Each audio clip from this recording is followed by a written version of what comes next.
Бакытбек мырза асыл тукум мал багып ишмердүүлүк жүргүзүп келатканына 15 жылга жакындап калды. Азыркы тапта ал асыл тукум уйдун 3 түрүн кармайт. Эт, сүт багытындагы уйлары бүгүнкү күндө 20 башка жеткен. Фермер чарбасын максаттуу иш алып барып жатканын далилдеп, асыл тукум мал чарба макамын алуунун аракетинде. 2008-жылы өзүм чет өлкөгө барып, 2,5 жылда иштеп, ушул өзүм бир максатыма койгон ушундай чарбага кичине алдын ала бир тыйын таап келейин дегем да. Барып таап келип, анан 5 уйдан баштагам.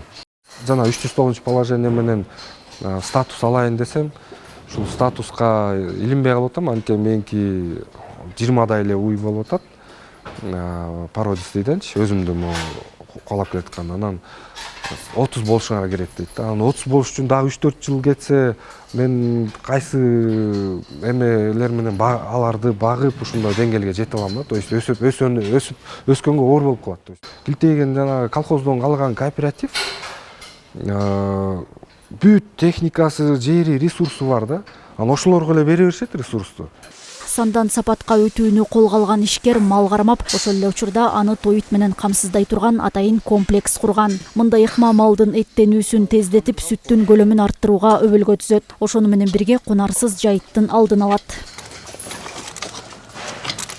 Где-то 1 килограмм 200 грамм ушундай салабыз кургак буудайдычы. Анан ушул табактан где-то 6 килограмм эме чыгат да, тоют готовый. Азыр ушул сугарып, муну бир күндө 2 жолу, 3 жолу сугарып турабыз. Тышта минус 18-20 минус болуп атканда, мына ушул температура мындан бир аз муздагыраак, 10-15 градус болот дейчи. Мунун калориясы 11-12 протеиновый эме берилет экен да, единицачы.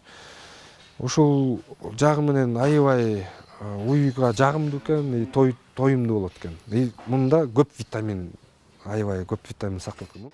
Төрттүлүктү асыроодо жаңыча ыкмалардын колдонулушу маанилүү экенин айткан жергиликтүүлөр бул тармак кирешелүү экенин белгилейт. Өлкөбүз өнүгүп келатат.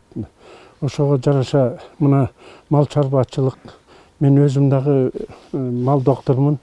Мал чарбачылык менен ушу балдар кызыгып иштейм деген ниетте болуп аткандан кийин биз деле колдоп бүгүн мына мал чарбасын уюштуруп жакшынакай результаттарын көрсөтүп атат. Өзүбүздүн местныйлар бир 6 литр берсе, бүгүн биз 32-40ка чейин сүт өндүрүп атабыз. Андагы эл үчүн кызмат кылабыз деп ойлойм дагы. Малдын башына эмес сапатына көңүл бурган фермер алдыда бир катар долбоорлорду ишке ашырууну колго алган. Ошондой эле асыл тукум малын көбөйтүп, экологиялык жактан нукура сүт азыктарын көп көлөмдө өндүрүүнү максат кылууда. Айнура Достукбекова, Нурлан Чойбеков, Ысык Көл жаңылыктары.